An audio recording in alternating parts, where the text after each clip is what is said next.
second part of the 25 minutes.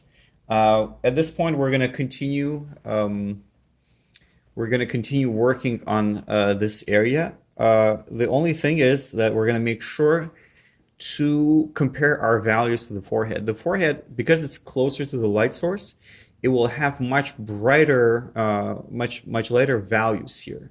So we're gonna finish developing the values in the forehead, and then we're gonna move in the middle part of the portrait. Okay, so I'm gonna get back to my two brushes. So in the last part, what we're saying is that we're establishing our space in which we're going to create those value transitions. So here I have my kind of an end goal of where I want my values to go. Here I have my sort of point A, point B, and now it's just a matter of creating a value transition following the form of the forehead. So now using your brush as a sculpting tool is super helpful. I'm trying to understand the form, and actually my brush movement will mimic the form as if I was sculpting it rather than just throwing in a bunch of paint. This approach not only helps you to better understand the three-dimensionality of portrait, but also it's a more efficient way to paint, because you're not just throwing a bunch of random paint. You're actually each brush stroke represents a very specific part of the form, and while I'm painting, rather than throwing in different patches of paint, which is a very common mistake. So rather than having different patches of paint that is not interconnected, you are always thinking of changes of planes, so changes of form. So rather than having abrupt amount of infinite amount of paint patches, we're always thinking of transitioning from one area to another by using our values. So the same thing is taking place here. We have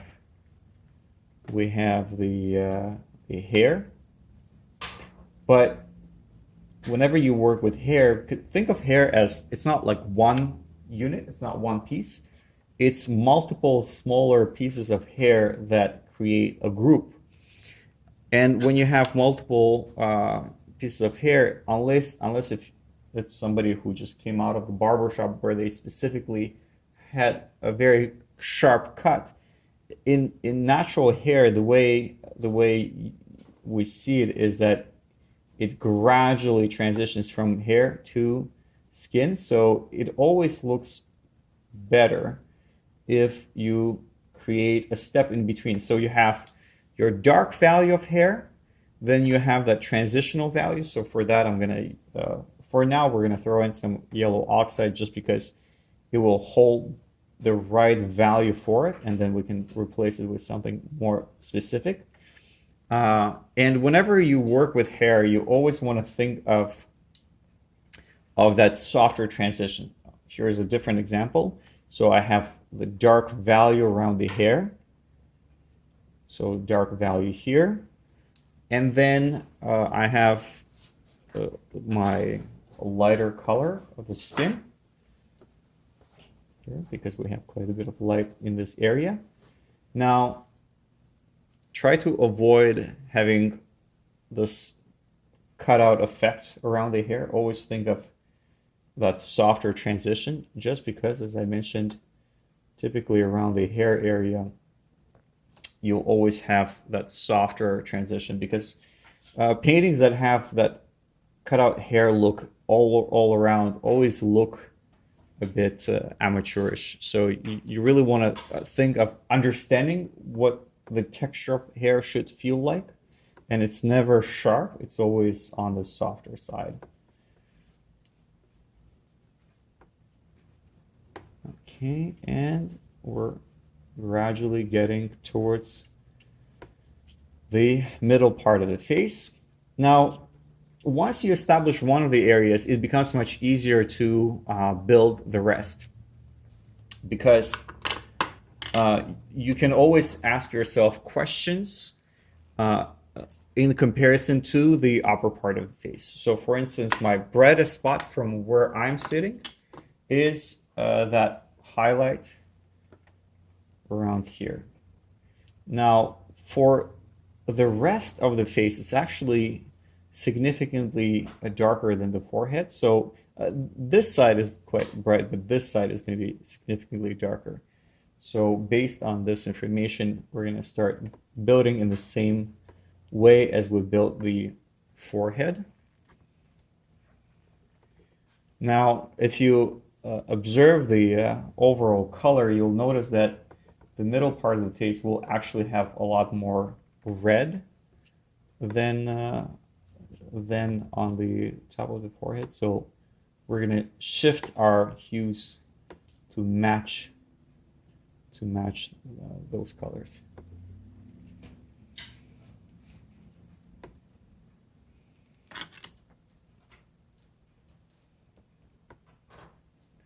So same thing here. I really like this idea of using two brushes because it clarifies where you're starting and where you're going. And having two brushes is not doesn't feel overwhelming. You're able to manage a limited space with the limited amount of values. So here I have my kind of a mid-tone brush and light brush, and I'm able to go from one area to another, just balancing the values between one and the other. Okay. Then, actually, would like you guys to have a look at this. So once I've established my light to my mid-tone, I could put my light brush down and then take my shadow value and do the same thing, except it's going to be a matter of connecting my shadows with my midtones. So here, once again, I'm going to revisit that shadow under the on the side of the face, and I'll gradually connect it with my midtone value. And we're going to be going back and forth. There we go. And now for the shadows, we can start. So initially we marked the shadows with our transparent yellow oxide, but as long as we stay in the same value, we can start introducing variations of those colors. So what I'll do now is I'll throw in some yellow ochre and a bit of the violet blue. I think that's what it's called. I'm going to check. Anyway, this kind of a violet gray or whatever. As I mentioned before, as long as we stay in the same value, we can start playing around with the actual hues. So here I have, to make it clear, I'm mixing yellow ochre. I'm mixing this kind of a violet gray, whatever this color is called. It's basically bluish gray, mid to neutral bluish gray. And then I'm throwing in some of my rose gray in order to get a color that kind of looks like this. Pretty much a neutral color. Here's the color on the gray value scale. All right. So as I mentioned before, you can play around with your hues as long as your values are precise. Your values are really what's holding the painting together. And we're doing the same thing as we did with our previous steps. We're creating a transition from one area to another area.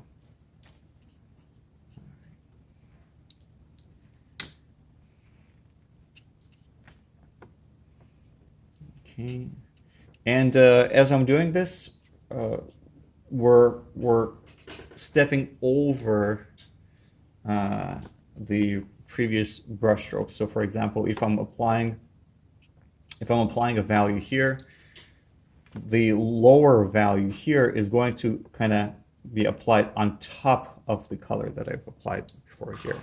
So then you can put one of the brushes down, and then there is a bit of that light in here, and there we go.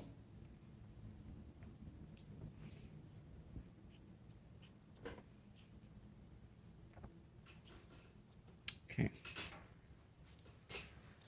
So the opposite side of the face will have a bit less values, a bit less tonal range rather. So unlike the left side of the painting, the right side will have its lightest value will not be as bright. So we're going to make sure to indicate that.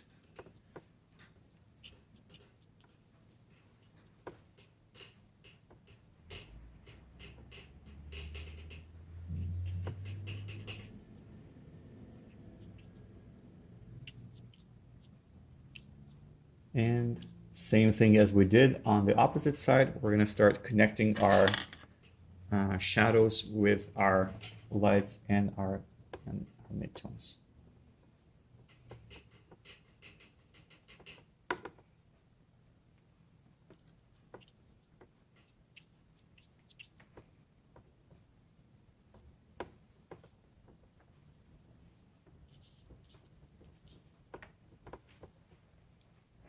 So as I did before, I have a brush that holds this value. I have a brush that holds this value.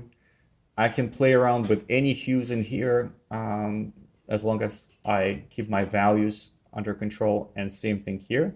And then it's going to be a matter of connecting these two.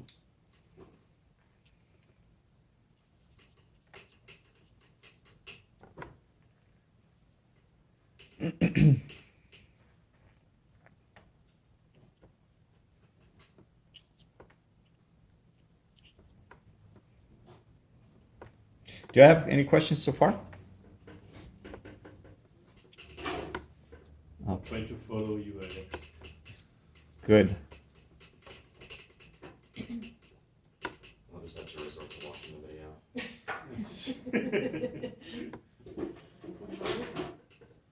Good. Well, my hope is to get us as far as advanced as possible in this painting, because I know that 3 hours is not a lot, but you'll see that it's oftentimes a matter of efficiency and of the way you think while you're painting, which is why I wanted to show you guys every step, because I don't want you guys to paint on your own when you'll get together without me and then run out of knowledge, because we've only done the introduction of a few values, and then once you'll get to the clothing, you'll say, oh my god, Alex never showed us how to paint the clothes. So this is something that maybe we'll cover today as well. But the good thing about the process is that once you do one part, it's actually a repetitive process. So that's pretty useful.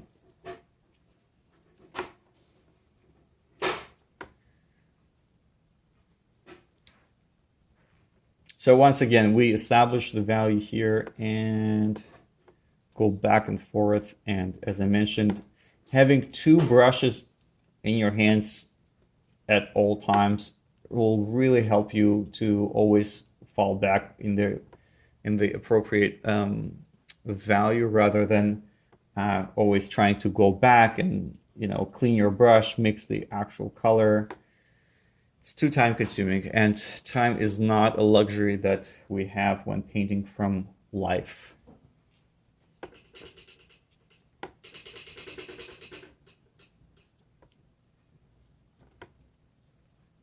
Actually, on that note, I wanted to say something, a pretty interesting observation. Although at the beginning of the painting, we want to create that separation of values, and we're using multiple brushes in order to get our values organized as much as possible. Towards the end of your painting, it's actually beneficial to go from 4 brushes to maybe 1 brush, because towards the end of the painting, you're going to run into the opposite problem. All your values might be a bit too detached, and you want to reduce the amount of that separation from one group of values to another. And oftentimes, what I'll do there is I'll actually uh, start using 1 brush, because although at the beginning it might feel like your 1 brush creates too much of a mud, but at some point it's exactly what you want in order to have even a finer, smoother connection between each color. So the start of the painting benefits a lot from having different brushes, but the end of the painting might benefit even more from having that a bit of that mud that you get from using 1 brush, because your shapes sometimes they might look a bit too cut out, and so in order to have a nicer, smoother transition from one area to another, sometimes using 1 brush really helps. I was giving you guys hard time a couple classes ago when I was saying do not blend.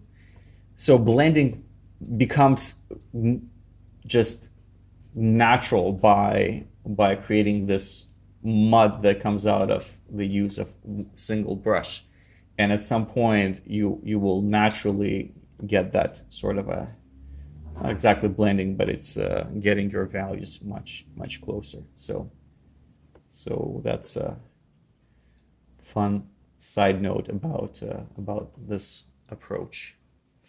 Okay, I think so. At this point, we have 7 minutes left in this pose, and our nose is really asking us to get some color in there.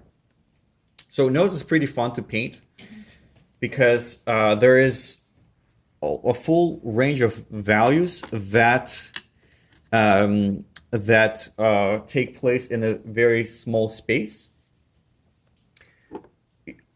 What I find very helpful when you paint the nose is navigating around the highlight, because the highlight suggests the how is the form of the nose designed. So for example, here I have a much smaller highlight, but it's right here.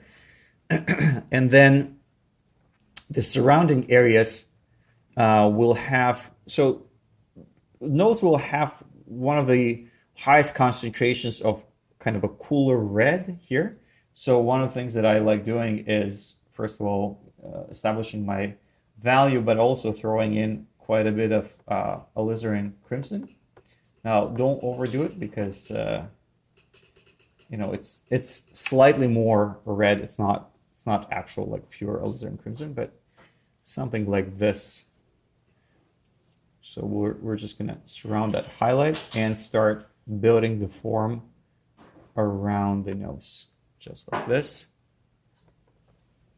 And then pretty much what we did with the forehead, except everything happens faster. So in the forehead, we had the light values here, the darker values all the way here, but on the nose, it's the same thing, except everything is much closer.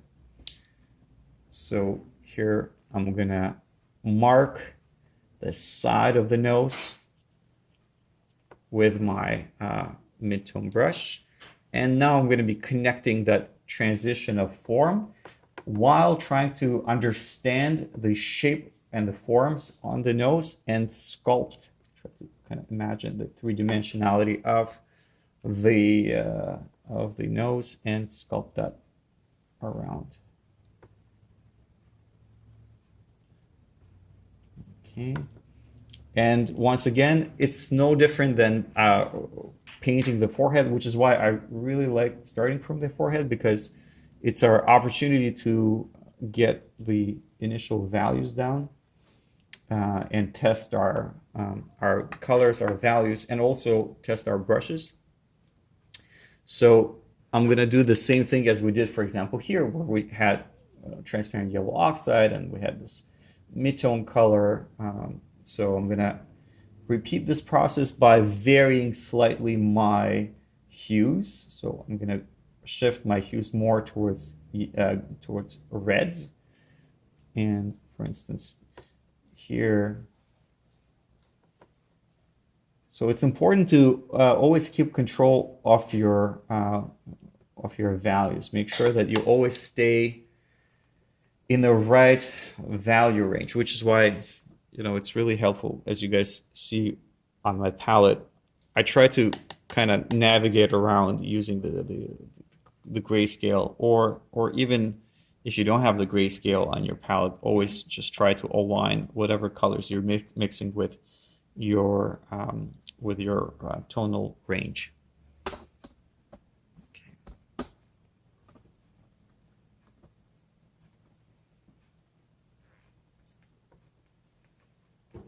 So I'm gonna go back here and try to navigate around this form. And remember that while you're keeping track of values, always compare your values to the darkest area. So for example, the bottom of the nose here is quite dark. And then ask yourself, what value will you be putting in here? Now for you guys on this side, you're okay because you're not seeing that same foreshortening. Now for you guys, there might be this tendency to put a very dark line here. Yeah. Before you do that, read the value here and ask yourself, in comparison to the value in here, how much darker is this? And the answer is not much. It's literally no more than this. Now this might feel dark, but nowhere close to this. So this is really important piece of information, because if you're lost in your values, the best way to orient yourself is go to your darkest value. So for example, you can't go wrong with the dark value on the hair. That's given. You know, in the central part of the face, something like nostrils, you know, this is pretty much one of the darkest spots in this area. And in comparison to that, so you have your lightest value, you have your darkest value, and then you always ask yourself, especially, you know, these values in the shadow or in the transition towards the shadow that are hard to identify. Well, they're hard to identify because they're literally in the gray zone. So you want to ask yourself, in comparison to your darkest spot or to your lightest spot, where does this value that you're working with stand? Is it on the darker side? Is it on the lighter side? And that way of asking yourself this question will really help you find the appropriate values. Because naturally, you know, if we were to just randomly try to find a value around here, it's really, really hard. And it's really hard because it's somewhere on the grayscale. So our best chance of finding it is to always compare to the values around and say, is it closer to the lightest area? Is it closer to the darkest area? And take it from that point.